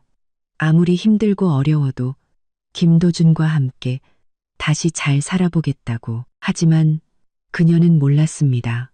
김도준의 상황이 그녀가 생각하는 것보다 훨씬 더 심각하다는 것을요. 김도준은 구치소에서 매일 경찰 조사를 받고 은행에 고소해도 대응해야 했습니다. 그는 변호사를 선임할 돈이 없어 스스로 변호해야 했지만 아무것도 몰라 어떻게 해야 할지 몰랐습니다. 더 절망적인 것은 경찰이 곧 그가 직원들의 월급을 체불했다는 사실을 알아냈고 월급 일부를 받았던 직원들이 그가 구속되었다는 소식을 듣고 다시 그를 고소한 것이었습니다. 김도준은 구치소에서 매일 공포와 절망 속에서 살았습니다. 그는 자신의 충동적인 행동을 후회하고 박수아를 믿지 않았던 것을 후회하고 공장을 제대로 경영하지 않았던 것을 후회했습니다. 하지만 이제 와서 후회해도 소용없었습니다. 그는 법원의 판결을 기다릴 수밖에 없었죠. 저는 그 며칠 동안 매우 바쁘게 지냈습니다. 제 꽃집 인테리어가 거의 끝나가고 있었거든요. 매일 공사 현장에 가서 디자이너와 작업자들과 세부 사항을 논의했습니다. 가게가 점점 따뜻하고 우아하게 변해가는 것을 보며 저는 기대감에 부풀었습니다. 엄마는 저를 적극적으로 지원해 주셨고 자주 공사 현장에 와서 도와주셨습니다. 꽃 공급업체도 알아봐 주셔서 앞으로 꽃을 더 편하게 받을 수 있게 되었죠. 가끔은 저에게 농담을 하기도 했습니다. 수아야, 내 꽃집 열면 엄마가 매일 가서 단골 손님 해줄게. 제가 웃으며 말했습니다. 엄마가 매일 오시면 대환영이죠. 그때는 엄마를 위해 가게를 통째로 빌려드릴게요. 엄마는 웃음을 참지 못하며 저를 흐뭇하게 바라보셨습니다. 저는 엄마가 저를 위해 기뻐하고 있다는 것을 알았습니다. 제가 드디어 김씨 집안의 그림자에서 벗어나 새로운 삶을 시작하게 된 것을요. 그날 오후 제가 공사 현장에서 작업자들과 선반 위치를 논의하고 있을 때 휴대폰이 울렸습니다. 모르는 번호였습니다. 저는 잠시 망설이다 전화를 받았습니다. 전화기 너머로 쉰 목소리의 여자가 들려왔습니다. 조옥진 여사였습니다. 그녀의 목소리는 울먹이고 있었고 애원하는 듯했습니다. 수아야, 내가 잘못했어. 정말 잘못했어. 널 도둑으로 몰아서는 안 됐어. 그 2천만 원 내가 찾았어. 내가 숨겨두고 잊어버렸던 거야. 제발 내 엄마한테 우리 집 좀 용서해달라고 말해줘. 도준이는 아직 구치소에 있고 집은 경매에 넘어갈 판이야. 나 혼자서는 살 곳도 없어. 제발 나 좀 불쌍히 여겨줘. 저는 조옥진 여사의 애원을 들으며 마음이 조금도 흔들리지 않았습니다. 이제 와서 잘못했다고? 불쌍하다고? 저를 모함할 때는 왜 이런 생각을 못했을까요? 저는 담담하게 말했습니다. 조 여사님, 저를 도둑으로 몰 때는 이런 날이 올 줄 몰랐나요? 이제 와서 잘못했다고 해도 소용없어요. 저는 우리 엄마한테 그만하라고 말 안 할 겁니다. 당신네 집안이 이렇게 된 건 모두 자업자득이에요. 알아서 해결하세요. 다시는 저한테 연락하지 마세요. 수아야, 제발. 이번 한 번만 기회를 줘. 조옥진 여사가 전화기 너머로 울부짖었습니다. 내 엄마한테 그만하라고만 해주면 내가 뭐든지 할게. 너한테 무릎 꿇고 사과하고 평생 종노릇이라도 할게. 제발. 저는 차갑게 웃었습니다. 조 여사님, 당신이 나한테 무릎 꿇고 종노릇을 해도 당신이 나에게 준 상처는 사라지지 않아요. 당신이 나에게 그렇게 모질게 굴었는데 이제 와서 용서해달라고? 어림도 없는 소리. 헛수고하지 마세요. 그런든 그렁연 소리, 강궁고, 그런고, 그런고. 저는 그 말을 끝으로 전화를 끊고 그 번호를 차단했습니다. 더 이상 조옥진 여사와 엮이고 싶지 않았습니다. 그녀의 생사는 저와 아무런 관련이 없었습니다. 전화를 끊자 작업자 한 분이 저를 보며 미안한 듯 말했습니다. 박 사장님, 죄송합니다. 방해됐네요. 계속 선반 이야기할까요? 제가 웃으며 고개를 끄덕였습니다. 네. 계속하죠. 저는 작업자의 손에 들린 도면을 보며 마음이 희망으로 가득 찼습니다. 저의 새로운 삶이 곧 시작될 것이고 김 씨 집안의 삶은 점점 더 비참해질 것입니다. 그들이 제게 진 빚, 저는 하나하나 받아낼 것입니다. 그들이 자신들의 행동에 대해 응당한 대가를 치르게 할 것입니다. 조옥진 여사는 전화를 끊고 완전히 절망했습니다. 그녀는 박수아가 정말로 자신을 용서하지 않을 것이고 윤성영 회장님도 그만두지 않을 것이라는 것을 알았습니다. 그녀는 박수아가 정말로 자신을 용서하지 않을 것이라는 그들 집안은 정말 끝장이었습니다. 그녀는 창고 구석에 앉아 2천만 원이 든 상자를 껴안고 한참을 울었습니다. 날이 어두워지고 나서야 그녀는 천천히 일어나 창고를 나섰습니다. 목적 없이 거리를 헤맸죠. 거리는 환하게 불이 켜져 있고 사람들은 바쁘게 오갔지만 아무도 그녀를 위해 멈춰 서지 않았습니다. 그녀는 마치 세상에 버려진 사람처럼 외롭고 절망적이었습니다. 그녀는 자신이 얼마나 걸었는지 어디로 가는지도 몰랐습니다. 결국 한 공원 벤치에 앉았죠. 밤바람은 차가웠고 그녀는 추위에 몸을 떨었습니다. 그녀는 멀리 보이는 불빛을 보며 마음이 막막했습니다. 그녀는 앞으로 어떻게 해야 할지, 김도준이 형을 받게 될지, 그들 모자에게 미래가 있는지 알 수 없었습니다. 하지만 그녀는 마음속으로 한 가닥 희망을 품고 있었습니다. 김도준이 빨리 나오기를, 그들 모자가 다시 시작할 수 있기를, 비록 삶이 힘들더라도 함께 있기만 하면 된다고 생각했습니다. 하지만 그녀는 몰랐습니다. 더 큰 타격이 그녀를 기다리고 있다는 것을요. 김도준의 재판이 곧 열릴 예정이었습니다. 은행과 직원들이 모두 그를 고소했고 그는 막대한 대출금과 월급을 갚아야 할 뿐만 아니라 감옥에 갈 수도 있었습니다. 그리고 그는 기다리는 것 외에는 아무것도 할 수 없었죠. 그날 밤 조옥진 여사는 공원 벤치에서 밤을 새웠습니다. 날이 밝아오자 그녀는 천천히 일어나 지친 몸을 이끌고 춥고 습한 창고로 돌아왔습니다. 그녀는 강해져야 한다고 생각했습니다. 김도준이 나올 때까지 기다려야 한다고, 아무리 힘들고 어려워도 김도준과 함께 이겨내야 한다고. 하지만 그녀는 몰랐습니다. 그녀의 그 강인함이 곧 현실에 의해 완전히 무너질 것이라는 것을요. 김씨 집안의 악몽은 이제 막 시작된 것입니다. 조옥진 여사가 공원에서 창고로 돌아온 다음 날, 그녀는 날이 밝기도 전에 잠에서 깼습니다.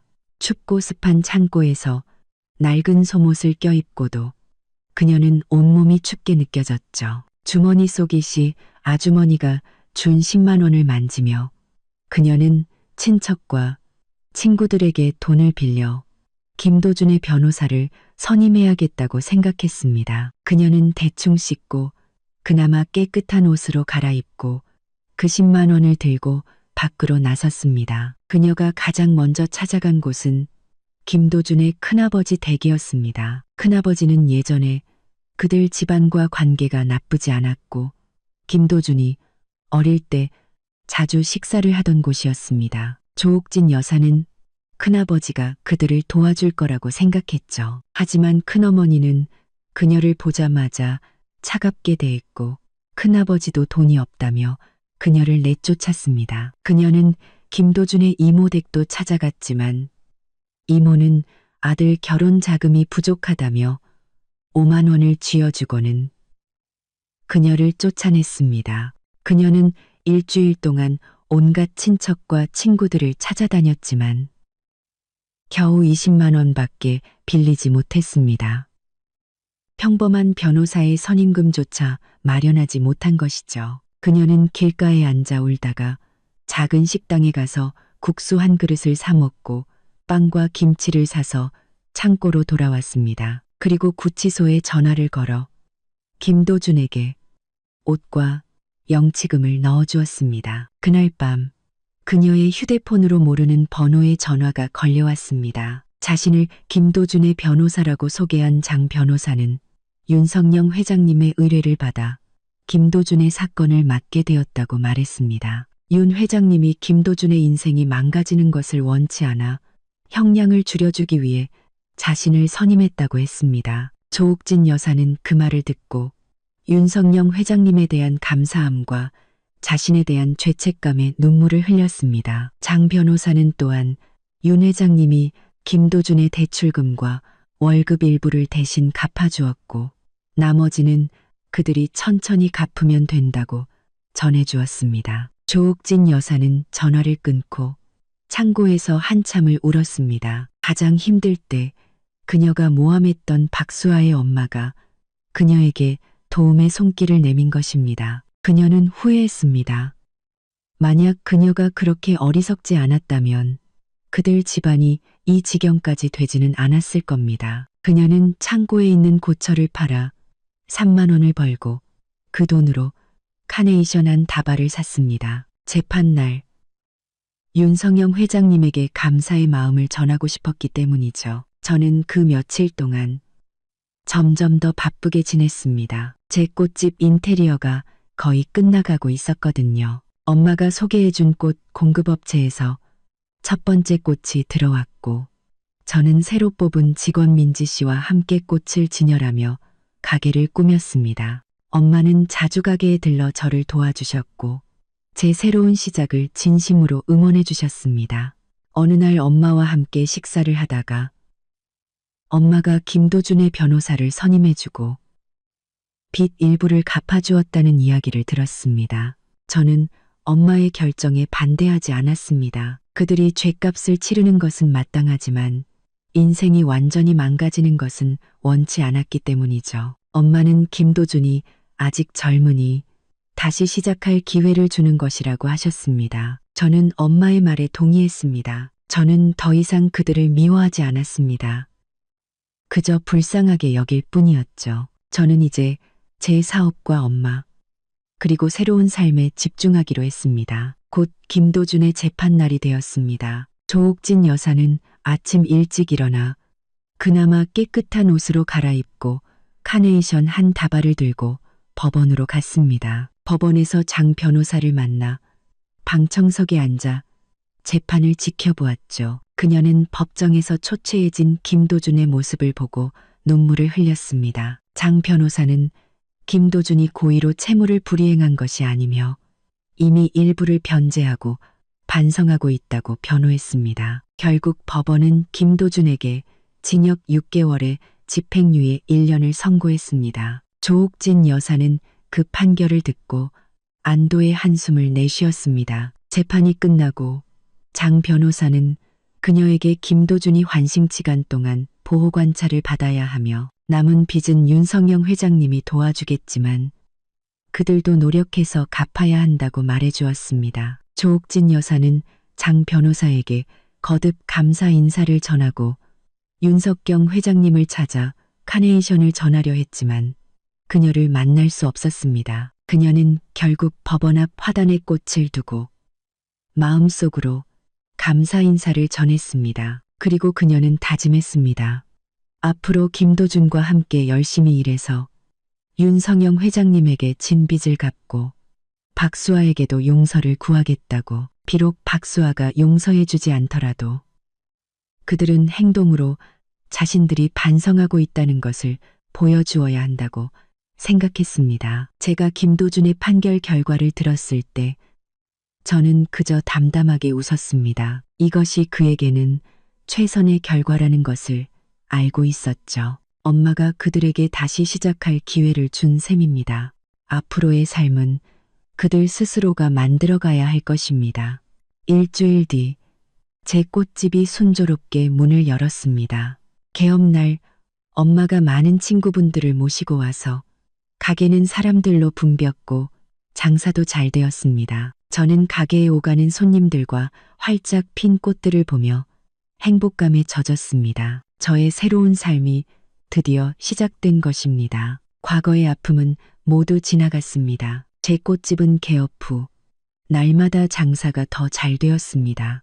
저는 꽃꽂이 강좌도 열었고 많은 사람들이 찾아와 주었죠. 어느 날 저녁 가게 문을 닫으려 할 때 문 앞에서 조옥진 여사와 김도준을 마주쳤습니다. 그들은 초라한 행색으로 가게 안을 들여다보며 들어오기를 망설이고 있었죠. 저는 그들을 가게 옆 골목으로 데려가 무슨 일이냐고 물었습니다. 조옥진 여사는 울먹이며 윤석영 회장님이 갚아준 돈 외에 아직 3억 원이 넘는 빚이 남았고 윤 회장님이 그 돈을 빨리 갚지 않으면 고소하겠다고 했다며 제게 용서를 구했습니다. 그녀는 자신들이 지금은 돈을 갚을 능력이 없으니 제발 윤 회장님께 몇 년만 시간을 달라고 말해달라고 애원했습니다. 그녀는 갑자기 제 앞에 무릎을 꿇고 자신의 뺨을 때리며 용서를 구했습니다. 김도준도 함께 무릎을 꿇고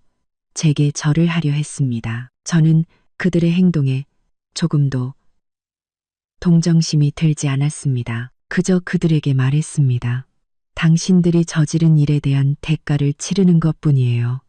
하지만 제 엄마에게 고소하지 말라고 3년의 시간을 주라고 말해줄게요. 대신 매달 조금씩이라도 빚을 갚아야 하고 모든 친척들 앞에서 제게 공개적으로 사과해야 해요. 그들은 제 조건을 받아들였고 며칠 뒤 작은 식당에서 몇몇 친척들을 모아놓고 제게 공식적으로 사과했습니다. 저는 그들의 사과를 받았지만 용서하지는 않았습니다. 그리고 그 식당을 나온 후 저는 그들과의 모든 인연을 끊었습니다. 저는 이제 제 꽃집을 운영하고 제 삶을 사는 것에만 집중하기로 했습니다. 그 후 김도준은 공사장에서, 조옥진 여사는 청소부로 일하며 매달 조금씩 빚을 갚아나갔습니다. 저는 가끔 그들의 소식을 들었지만 더 이상 신경 쓰지 않았습니다. 몇 년 뒤 저는 김도준과 정식으로 이혼했고 제 꽃집은 두 번째 분점을 낼 정도로 성장했습니다. 어느 날 분점에 갔다가 한 아파트 단지에서 청소하고 있는 조옥진 여사를 보았습니다. 그녀는 저를 보고 부끄러운 듯 고개를 숙이고 계속 청소를 했습니다. 저는 그녀에게 아무 말도 하지 않고 그저 지나쳤습니다. 그녀가 자신의 잘못에 대한 대가를 치르고 있다는 것을 확인한 것만으로도 충분했습니다. 저는 이제 그들을 미워하지도 과거의 아픔에 얽매이지도 않습니다. 저는 제 사업과 사랑하는 엄마, 그리고 함께 일하는 동료들과 함께 행복하게 살아갈 것입니다. 저는 과거의 경험을 통해 여자는 스스로를 지키고 부당함에 맞서 싸워야 한다는 것을 배웠습니다. 지금의 저는 제가 원하는 모습으로 살아가고 있습니다. 그리고 저는 믿습니다. 저의 미래는 저의 용기 덕분에 더욱 아름답게 빛날 것이라는 것을요. 이야기꾼이었습니다. 오늘 이야기가 마음에 드셨다면 구독과 좋아요, 알림 설정까지 부탁드립니다. 다음에는 또 어떤 시어머니의 이야기가 기다리고 있을지 기대해 주세요.